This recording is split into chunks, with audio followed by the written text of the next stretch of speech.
And good morning. This is Pastor Joe with Stada rocks. Hey guys, we have got some results to do. We're going to be talking about today on our contest from last week. Also, we have got a very special guest. I love his ministry that he does ministries.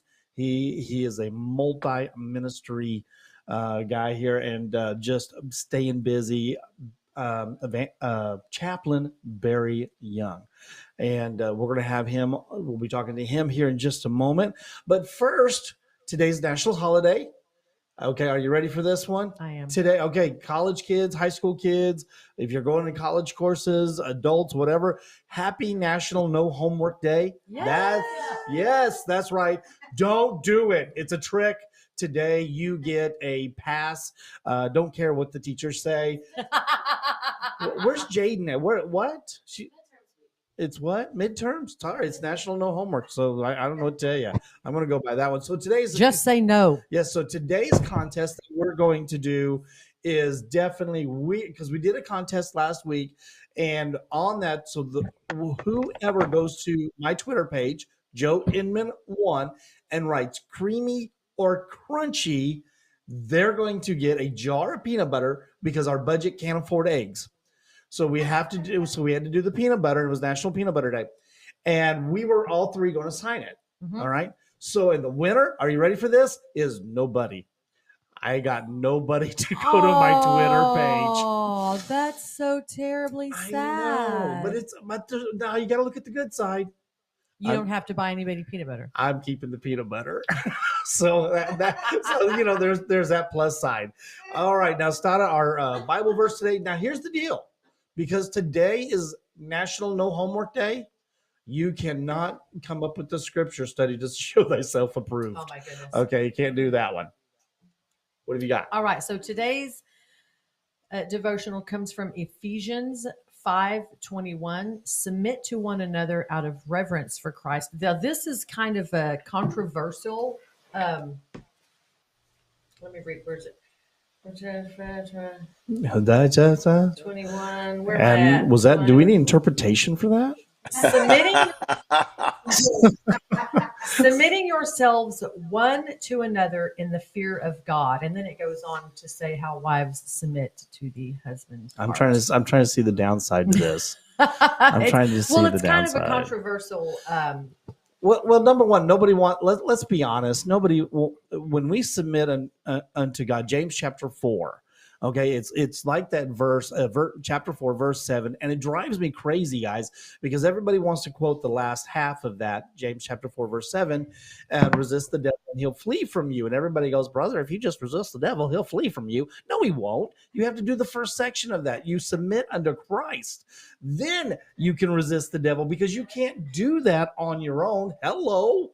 Big, oh, bless your heart, but submission, actually, really submission. And guys, I'm going to do this real quick because I want to get Chaplain Barry on here. But guys, if we submit our authority in our life unto Christ, our wives will follow because they need a leader. Yeah, you say everybody wants to read the last half of that, and a lot of times in my life, I've heard, well, it says in the Bible that the wives need to submit to the husband. Well, not if you're not worth submitting to. Yeah, and ouch. But you know what? That's truth. It is. That's truth because here's the deal.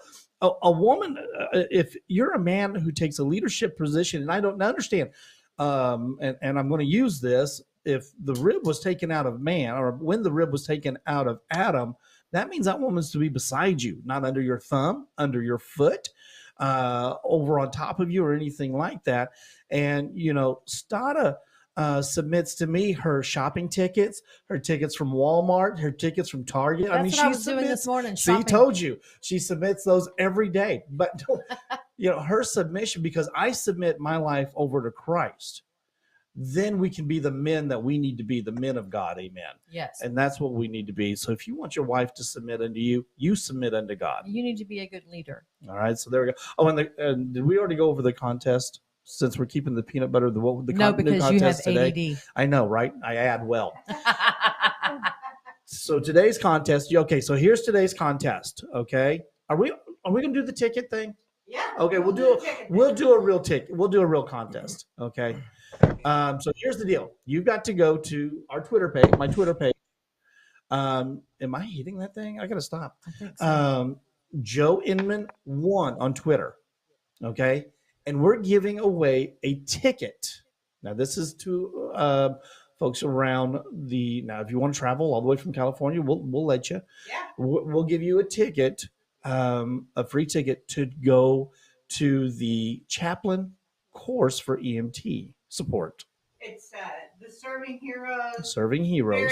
Barry can. Yeah, we'll go more into that. But if you've ever wanted to be a chaplain, because I'm going to tell you what, I've got a friend of mine, a dear friend of mine, who was from this area when 9/11 happened. Swirly, we call him Swirly, and Swirly was a first responder.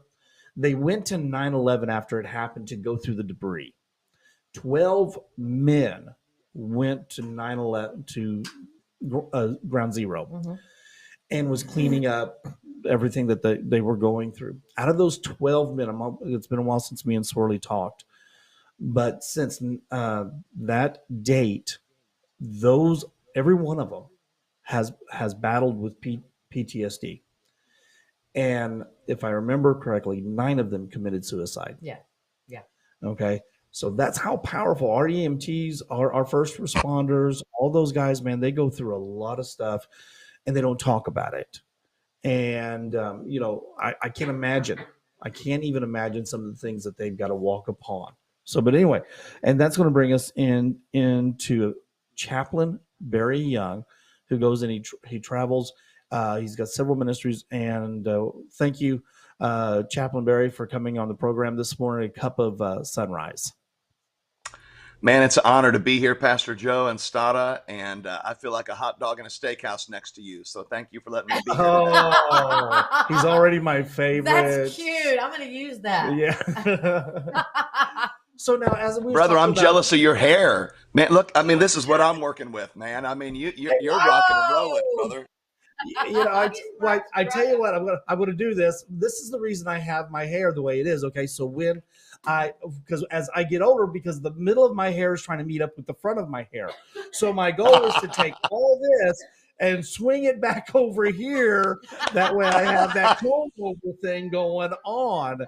So that's kind of my goal with that. So if I could grow it down to the middle of my back, I'm going to start styling it. You'll have a nice flip, dude. Somebody said you'll look like Trump. I said, oh no, I'll be much prettier. But anyway, and we're so glad you joined. I got to do some homework this week, looking at the different things you offer, and I tell you what, I'm really in awe in the ministry that God has put upon you. And not only do you help first responders, and we're going to talk about the other one too, but with pastors, being a pastor myself in the struggles, we lose thousands of pastors a year stepping down from the pulpits because they feel like they're tired, they're overworked, or whatever the case may be. And pastors, if they need somebody to talk to, our jobs as pastors, and you being a pastor yourself in churches, understand we can't always go to our congregation that we're supposed to lead, support, and strengthen and encourage and give them our battles and our issues. We need to talk to somebody else. So the pastor needs a pastor. Pastor needs a pastor. And that makes sense to me. But before we get to that, let's talk about, because we're giving away the ticket. The event is on March 17th, and in Nixa, at the Nixa Police Department. Okay. Now, and we're giving away a free ticket. You guys need to go to my Twitter page, Joe Inman 1, and put on there, need a ticket. Okay. And then we will pick a winner. And you have to follow. And yes, and you have to follow. And we'll pick the winner. Now, we will give Monday, a week from today, we'll announce the winner. So you have a week. Wednesday. We're going to announce it on the 15th. On the 15th. So not Monday, Wednesday. So a week from tomorrow, or a week from this coming Wednesday. Okay, there we go. So you have a week and 2 days, right? 9 days. She's smiling at me. I'm going to say that's good. Okay. Well, because I just put a big thing on Facebook and you're totally not drafting into it. So. Oh, well, I haven't seen your Facebook. I haven't seen your Facebook. Pull up apps. You can see my post. Oh, okay. Okay. Okay, we're Joe's in trouble. I'm in trouble again already. I started off early. Barry, so let's get to you before I get in more trouble here. So tell us, number one, you've been a pastor, you evangelist, chaplain now. How long have you been doing in the ministry before we get to what you're doing now in the pastoral evangelist? How long have you been doing that? So I've been a pastor for about 26 years at churches from 100 to 10,000.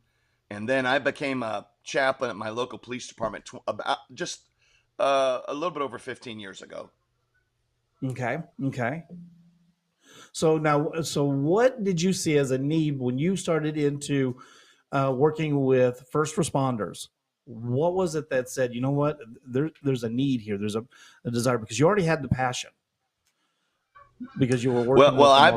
believe that first responders are the forgotten mission field. So before today is over, every day 22 military veterans die by suicide. The number one killer Yes. of the military is not warfare, it's death by suicide. What else brought me into this ministry is the number one killer of police officers is not drug dealers or gangbangers, it's death by suicide. And the number one killer of firefighters and EMTs is not fires or explosions, but it's suicide. And I totally believe in supporting the homeless, the poor in third world countries, but I often believe that our first responders are forgotten. And so what I Amen. don't want to do, I don't want to neglect the homeless. I don't want to neglect the third world countries. I just want to make sure that we remember our first responders. Absolutely. When we had COVID going on, everybody was out of work, but our first responders, our medical people, and all that. So they're a continual workforce. No, even if the country's down, guess what? They're still working. They're Yes. still having to do what needs to be done, and they deal with a lot of different things, like like our friend Swirly. Those guys that 12 guys go in and 9 end up committing suicide because of what they were battling with the views and the things that they have. When you come in here, we see the suicide rate that high in our first responders. How, when somebody comes in, what's some of the signs that you see as a chaplain? What's some of the signs that you see that says, you know what, this guy is battling, or this woman is battling? Because we don't always see the signs. We don't know that there's an issue many times. So what are some of the things that we can see that we can say, you know what, we've got a problem here? Well, great question, Pastor Joe. Every day, so I've given you some stats on first responders. Let's just talk about the nation as a whole. Every day, every 40 seconds, somebody takes their own life. And so suicide is a tremendous, unfortunate epidemic. And so let me give a terminology. It's called leakage. And 90% of homicidal and suicidal people give off leakage. And the clinical definition of leakage is where somebody homicidal or suicidal intentionally or unintentionally lets their desires to take life be known. And so we see leakage in 90% of homicides or suicides. And so some of the signs that we see somebody may be looking at committing suicide or dying by suicide is they may make a statement, I don't have a reason to live. Very rarely do people come out and say to their pastor or their friend, I'm going to kill myself if you don't help me. But they may make statements like, I would be worth more dead than alive. I have no reason to go on. Some statements that cops or veterans might make is, I just want to eat my own gun. And so leakage, and it's the abnormal versus the normal. So now when you're doing this and Chaplain, you've got these guys and you're starting to see these signs kind of things, I've got to ask this. And I've not gave Chaplain Barry any pre-questions ahead of time. This is really off the cuff. But I've got a guy over here that he's battling, he's struggling with whatever it is. And how do you, when you have those signs that come out, how do you initiate? How do you get into that area to where you can talk to them or get them help? How, as you as an individual, as a chaplain, how do you go in to respond to this? This next technique, to answer your question, is what I teach pastors, chaplains, peer support, first responders, or anybody that's got a heart for first responders. It's called the ministry of presence. most of your listeners and myself, we've been in a hospital when somebody's dying, or we've been at a funeral parlor when somebody is dead. And we're not saying it out loud, but we're quietly in the middle of all hell breaking loose. We're quietly in our minds praying to God. God, would you give me the right words to say? God, would you give me something to say? 99% of the time, he won't answer. Can I tell you what cops have told me all over America?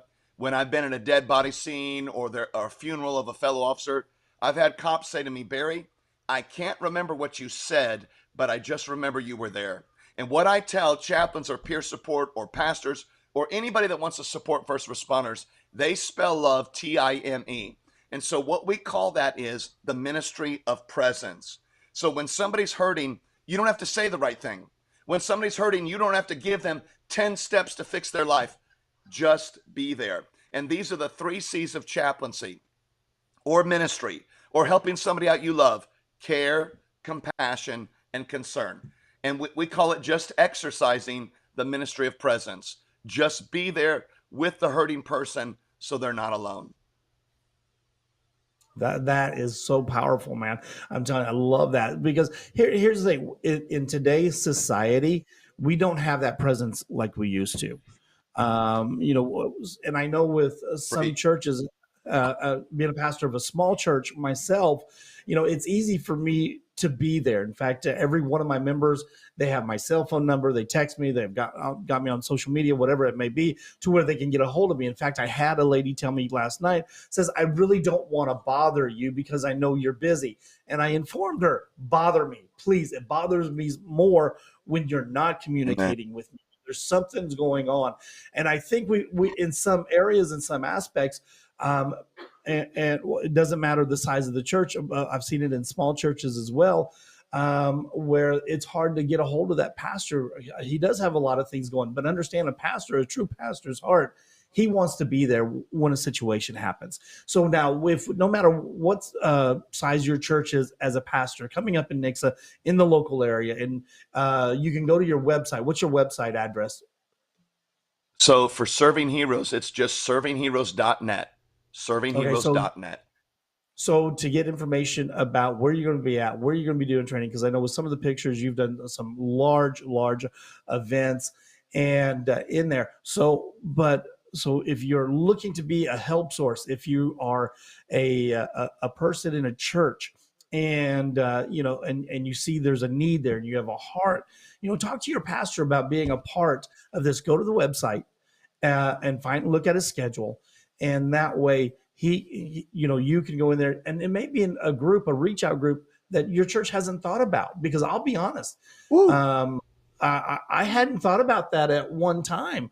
I knew there was a situation there, but and Chaplain, I'm so appreciative that you are hitting a group of guys and ladies that people don't understand what they go through. They're seeing death every day. When I was mayor, I had a gentleman who was not only he was a police officer, volunteer police officer in our small town, plus a first responder on medical cases. And some of the things they would tell me blew my mind, Barry. Yes. So, car wrecks and things like that. Now, many of these guys, being a chaplain, are battling. Is it a PTSD? Is it a depression? Is it a combination of both? With your experiences, what do you think that battle is, that fight is? So, first of all, I'm so glad you said that, Pastor Joe. You said something that was so powerful. I say this all over America. You don't need to be a chaplain to serve first responders. You don't have to be a pastor to serve first responders. Many police and fire departments have a VIP program, and VIP stands for Volunteers in Fire Service or Volunteers in Police Service. Man, you can drop off cookies. You can drop off something at the police or fire department.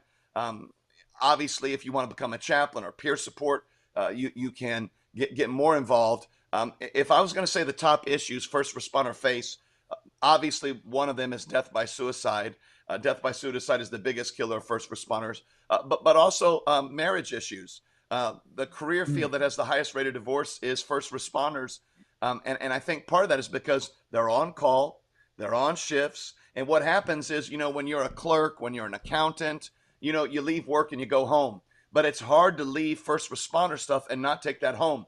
I was at my police department. I had a young police officer tell me, Barry, twice in the last week, I've showed up to a call, I've showed up to a house, and a mother has put a 2-month-old dead baby in my hands and say, could you help me out, officer? And so many things, what these men and women see, hear, and smell, it's hard not to take that home. And let me put a clinical term on that. It's called secondary trauma. And secondary trauma is when the first responder is traumatized and intentionally, but in most cases unintentionally, they traumatize their own family. And I would say well over 90% of first responder families have encountered secondary trauma. The street definition of secondary trauma is where the traumatized traumatize. And so what happens, I would say PTSD is a major issue. Death by suicide is a major issue. Secondary trauma is a major issue. These men and women, they need a safe place to emotionally unpack. And so what happens is, one of the things we say in all of our trainings, you can't forget an experience, but you can replace an experience. You know, sometimes the harder you try not to think about something, you think about it more.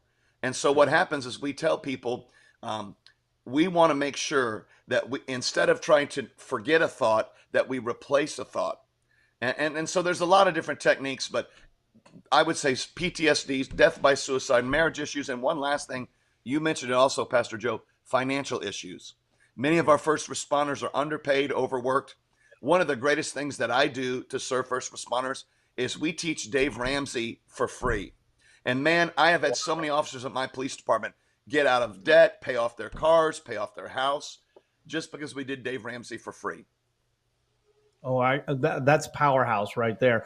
So now being able to help these guys. Okay, so like one experience, I was a mayor of a town in Arkansas, and just imagining what my chief. Now he was a Vietnam veteran. He was 20 years police force. He was our chief of police, and one of the things that he went through. Now I'm talking a small town of about 700. Okay. Guy was drunk, and he had his wife hostage in the house. And so they've got the police officers, 2 or 3 police cars there, the officers out, and they've got their guns out. And all of a sudden this guy comes out saying he has a gun. Just go ahead and kill me. Go ahead and kill me. And so now these officers are under pressure. Not only with the knowledge that they have somebody in the house that, as far as they know, is alive, but facing death. But now they've got a crazy guy out here on the front who's dealing with a lot of medical stuff saying, kill me.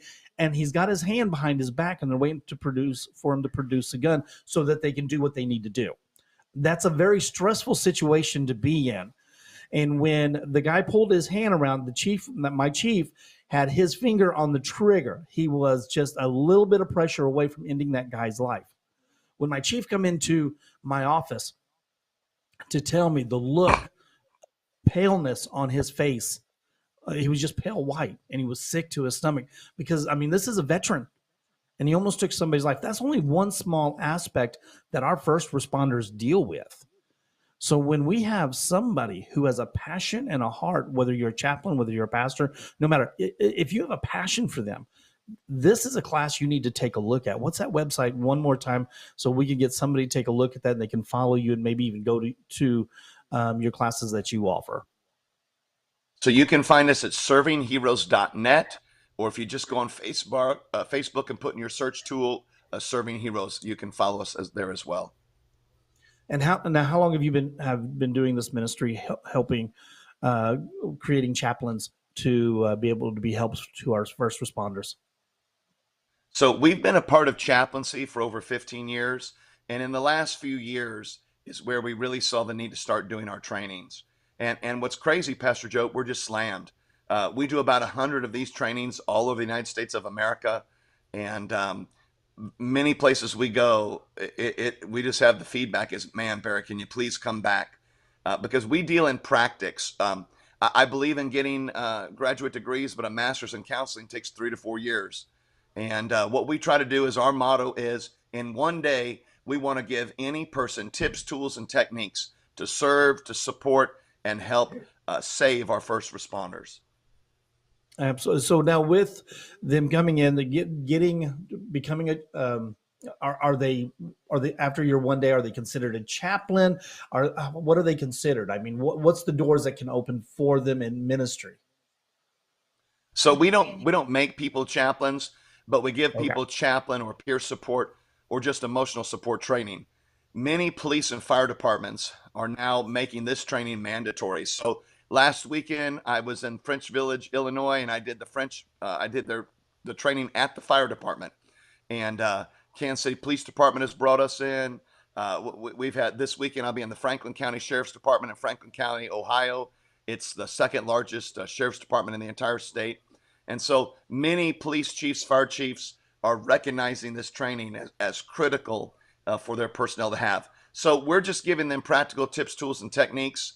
And then if they want to become chaplains, they would have to approach an agency in their local area. Okay. This is something that I think even people in the medical field should look into as well.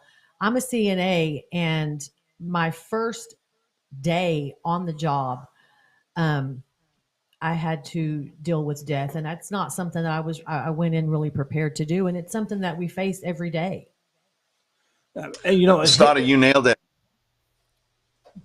absolutely. But I worked at a funeral home, and our manager of the funeral home at Springfield, he was a chaplain. Now, he'd been in the funeral industry for a lot of years, and he's seen exactly what Chaplain Barry had seen. And so his heart, I mean, I've seen him on the side of the roads.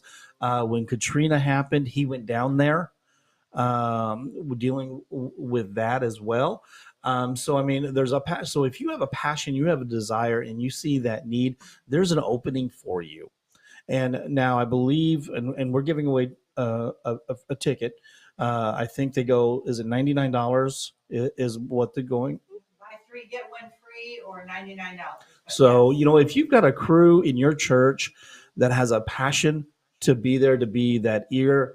They have a heart, and that's really, I think, where it boils down to. If you're looking to do something of this, what's your heart intent, and you want to be there, and you want to be a support, and there's a passion in there. $99 is cheap, and if you take 3 of them, it gets cheaper. You know, just to be able to, whether point in the right direction, to be that ear. And Chaplain Barry, we want to thank you so much for that. So, guys, go to that website and check it out. Go to, and if It's you're streaming underneath his page. okay, good. So As we've got well it as underneath here. Underneath as here. well as his email that says 30secondvivo@gmail.com. Okay. So there you go, right underneath here. Contact that, and you can also go to Joe Inman 1 on Twitter and go, I need a ticket, and we will be announcing the winner to that one and helping that out. Now, I need more time, but let's go to pastors. Let's go to your help on pastors. Now, this one here, you know, I love this ministry as well, what you have going on here, but as a pastor of pastors. Now, I'll be honest, I didn't hear about something similar to this until just maybe 5, 6, 7 years ago. And it's a help for pastors. And tell us a little bit about that ministry. So we started serving pastors years ago. I've been a pastor, and every size church has a different issues. I'm a pastor at a church of 100, 500, 1,000, and 10,000. And, you know, a lot of times you think mega church pastors have everything. Man, trauma and stress of ministry goes at all levels. And Pastor Joe, you nailed it. I want to put a stat to what you said because you've been dropping some knowledge. I just finished the book called Pagan by George Barna. This stat comes from George Barna, not me, but he says every month 1,400 pastors leave the ministry. When you put all denominations, Protestant, Catholic together, the book Pagan, George Barna says 1,400 pastors leave the ministry every month. So the difference between serving pastors and serving heroes is a public outreach. It's a public ministry. And then serving pastors is a private outreach. It's a private ministry. Now, I said this earlier. I can't remember if it was before we started taping or not, but, you know, cops, firefighters, veterans struggle with pornography and adultery, but they don't lose their jobs for that. If a pastor struggles with that, they very well, you lose their job. And so much of what we do with serving pastors is one-on-one. We preach at churches, we teach at churches, but that allows us to build a real, strong, private relationship with pastors, just to be there to support them physically, emotionally, financially, or spiritually. I know one of the first questions I asked Joe when we started the church back up is, now I know that he's there for us, meaning everyone else, But one of the first questions I asked Joe was, who pastors to you? Because you're still human. You need someone to talk to. Actually, her word was, "Who's holding you accountable?" I mean, and I tell you what, and I sat there and I said, that's an awesome question. Yeah. And so your ministry actually deals with that as a pastor to pastor, because when you have, number one, I'm talking, if you and I are in my office or whatever, I'm talking to somebody who knows my hurts, my pains, my struggles, my battles. Because you need somebody to talk to as well. And I get, we got God, we've got the scriptures, and there's no replacement. But sometimes, man, I mean, even kings had prophets to talk to.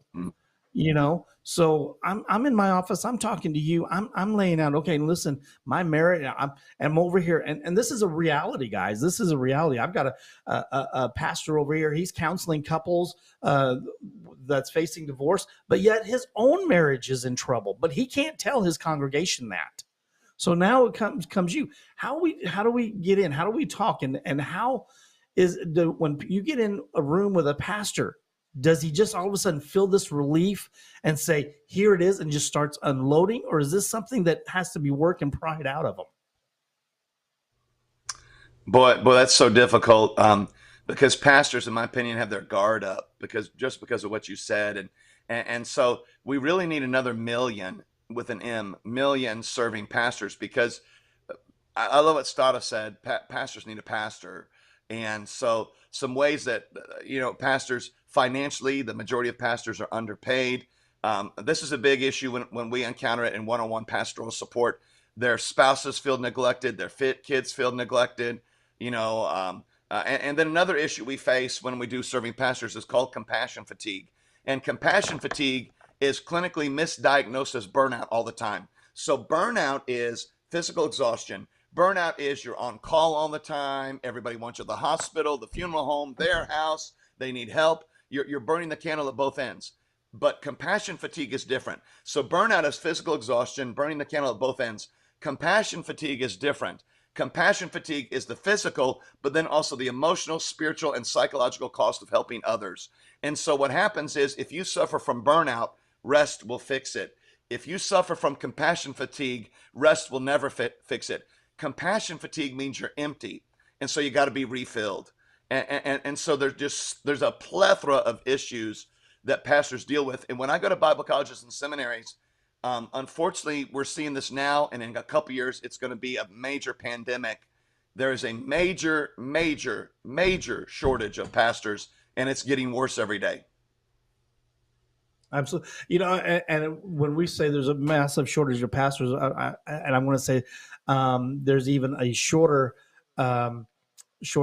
in pastors who really has a heart for the conversation versus their own personal needs or wants. Great. Okay, there our shortage has even gotten shorter. Now I work a job as well as our church, and I love my people with all my heart. And they know my lines are open, and they struggle now, and they even struggle sometimes with even contacting me because they know I'm busy or whatever. And I want to be there. That compassion, I want them to understand I'm there for them. But I need that son. I have actually a pastor in Oklahoma that if I have an issue, I give her a call. I didn't now prior, because I went through a divorce and marriage. I didn't have that. I didn't understand that. And as a result of what I was going through, because I thought I needed to be this as a pastor, losing track with my kids, losing track with my spouse, losing track of all is a real thing. And I went through that. So I didn't have that support, so when we have a pastor who's battling these things, and we've got a ministry like this, how can somebody, when you got into this, I think of Rick Kua, who does the same thing in Jersey. How does somebody move into this? What was that heart on you when God said, okay, here's what I need? How did that happen? How did that come through for you? Well, we believe that radical obedience gets radical favor. And so Amen. God's got a dream for every person listening to this show. The dream is found in Jeremiah 29:11. For I know the plans I have for you, declares the Lord, plans to prosper you, not to harm you, to give you hope in a future. And here's the 3 ways, because there's a difference between a dream and a reality. Most dreams don't become a reality, and God doesn't want the dream to die. He wants the dream to become a reality. Here's the 3 ways we get our dreams to come true. We have to pray it, then we got to say it, then we got to obey it. So we had to pray about serving heroes, then we had to start talking about serving heroes, and then we had to obey it. You got to pray it, say it, obey it. And I love what you said in James 4:7. You just can't resist the devil. You got to submit to the Lord, then you resist the devil, and then he flees. And so if we just talk about it, James 2:26 says, faith without works is dead. We got to pray it, say it, obey it. Absolutely. I like that. Yeah, absolutely. You know, I'm a big fan. I'm a big dreamer, and I say God's a dreamer. Look what He did. He uses dreams. He used men and women of God in that area. And if there is a vision, if there's been a dream given to you, and man, you got to speak it out. You have not because you ask not. And then when you apply that ministry and you see that thing, understand God will give you direction, because number one, you know, Chaplain Barry, you can disagree with me if you want, but if you have it on your heart and your mind, apparently it's come from God, because He's got a direction for you. Amen. And then you speak where He wants you to take that path. You know, and that's powerhouse for our pastors, for our first responders, and that you're putting out there. Now, you have 4 books.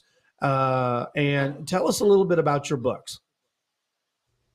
So all my books are short. The 2 biggest books are my 30-second devotional and 30-second devotional for first responders. They are simply daily devotionals that take 30 seconds to read. January 1 to December 31st, we found from statistics that 75% of professing Christians don't read the Bible every day. And so what our goal is not to judge anybody. We strongly believe this at Serving Pastors and Serving Heroes. Don't you ever look down on somebody unless you're looking down on them to help them up. Don't ever look down on somebody unless you're looking down on them to help them up. So our goal is 30 seconds a day with God is not an ending place, but it sure is a starting place.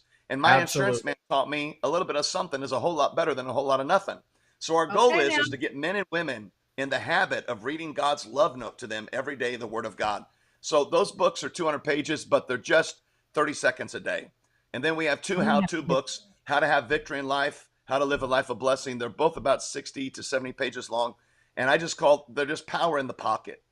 Just short books on how do we have victory in our life and how do we live a life of blessing.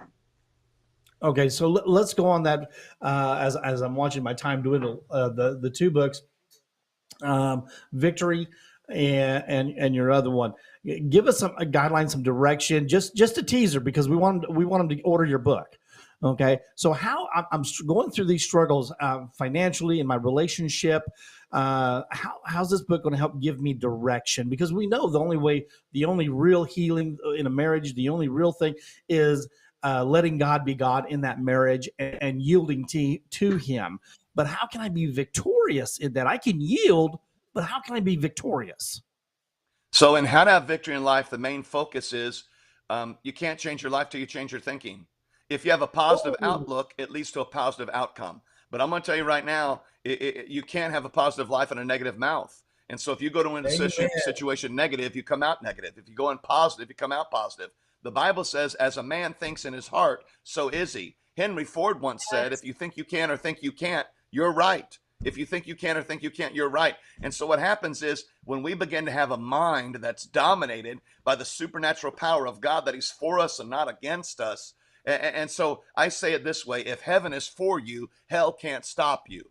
The obstacle in front of you is not as big as the God inside of you, but it all changes in your mind. If you go into a situation thinking you're going to lose, you're going to lose. If you go into a situation thinking you're going to fail, you're going to fail. God's word was true yesterday, today, and it will be true tomorrow.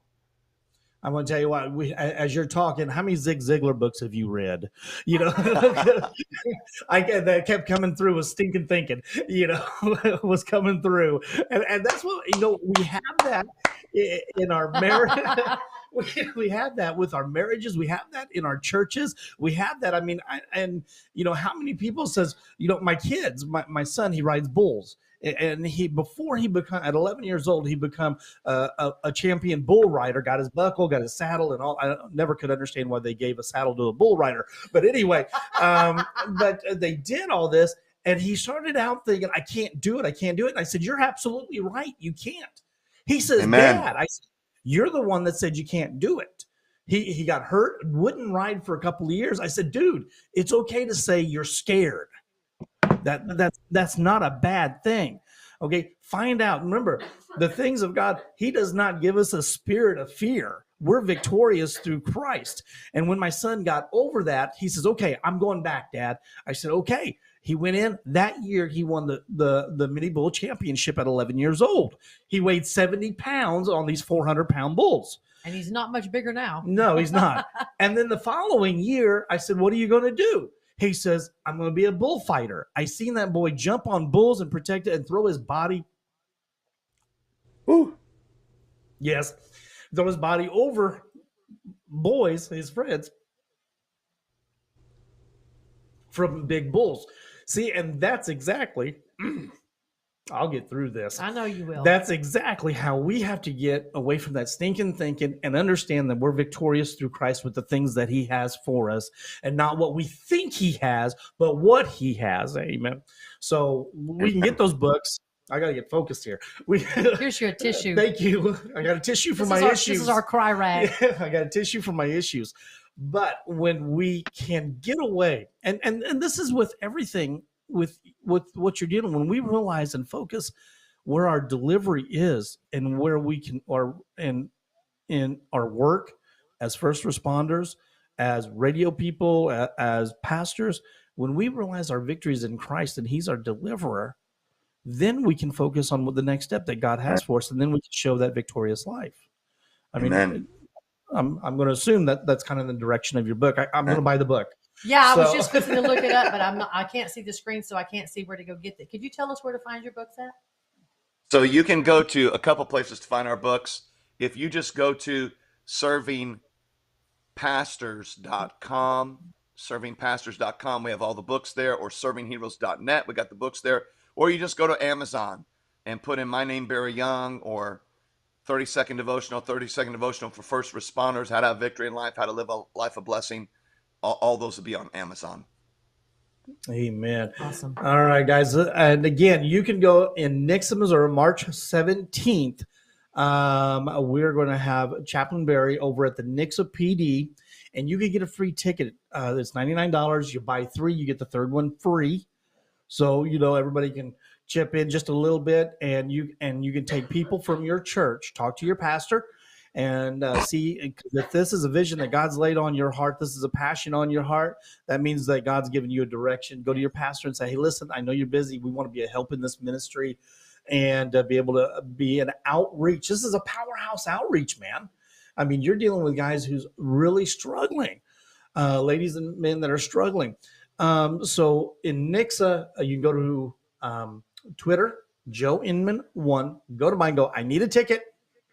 And we're going to put you in the drawing to give you your very free ticket. We want to see you there. And then on a week from this, I'm looking at Jody to make sure I don't get in trouble, guys. A week from this Wednesday, we're going to be announcing the winner, correct? And I also posted on Facebook that all they have to do is comment under one of these videos, whether it be YouTube or, because not everybody has Twitter. True. So they can go under YouTube or the Facebook page or whatever and just comment ticket, and we'll take all the people that comment and ticket and put them in that drawing. We will get them a free ticket. That sounds like a plan. $100. That sounds like a plan. That's Awesome. what we're going to do. But they can also get the buy 3, get 1 free. All right. So, guys, Chaplain Barry, thank you so much for coming on to the program. And I know we're not done. We're going to get you on the program again because we just scratched the surface with what God has you doing. Yes. It was a blessing to be here. Now, we're going to be back here Wednesday morning, and our guest, Alyssa Johnson. And she's going to be, this is a trial to tragedy, or a tragedy to, not a tragedy. She's with women. Oh, that's right. She's with the Women for America. Women for America. This is her husband's with pro life, and she's with Women for America. Okay, we've got so many guests, and I love it. So definitely join us. We've got, and she's going to be in studio, right? Yes. Okay, we got Woman Power coming up Wednesday. I'm in so much trouble. It's the day of the woman. The, Women's Day. is that Women's Day? Oh, okay. I'm gonna Chaplain Barry. I'll be over with you that day. I'm going to avoid issues. Guys, listen, thank you so much for tuning in. Check with us Wednesday. Looking forward to it. And don't forget to get your ticket. God bless. Love you.